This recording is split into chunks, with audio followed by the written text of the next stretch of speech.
Dans le domaine du piratage, cette fois, des milliers de Français s'échangent quotidiennement par le biais d'Internet des disques, des films, des jeux vidéo. Ils sont dans l'illégalité, mais pour le moment, le risque de sanction ne fait pas vraiment peur aux internautes.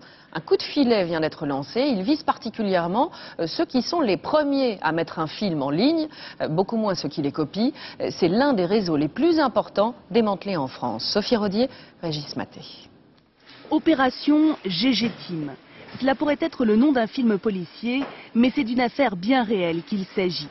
Des milliers de DVD saisis, 40 disques durs, autant d'unités centrales. Au total, 14 000 films contrefaits, certains très récents, diffusés illégalement sur Internet.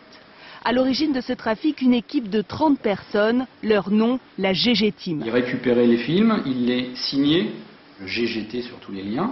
Il voulait être reconnu comme étant l'équipe française qui diffusait en premier les films de la meilleure qualité possible.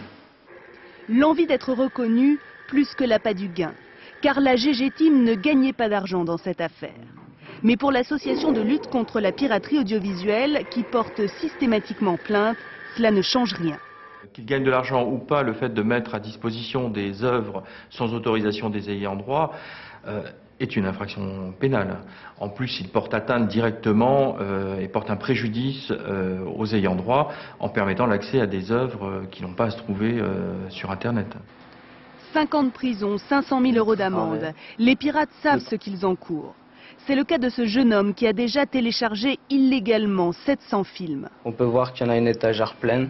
J'en ai également dans tout le bureau. Tous les tiroirs en sont pleins, avec des petits boîtiers, des pochettes, pratiques pour en ranger plusieurs. Vous n'avez pas peur d'être pris par la police? Non. Dans la mesure où on fait attention et on fait ça dans un cadre privé, vraiment pour une passion, celle des films, la détente personnelle et qu'on n'en fait pas un commerce, je vois, c'est illégal, mais à mes yeux, non. À mes yeux, je continuerai, il n'y a pas de problème. Pour décourager les irréductibles, l'industrie du cinéma mise sur une nouvelle arme, l'humour. Le message, pas d'argent, pas de cinéma. Plus de 6 ans après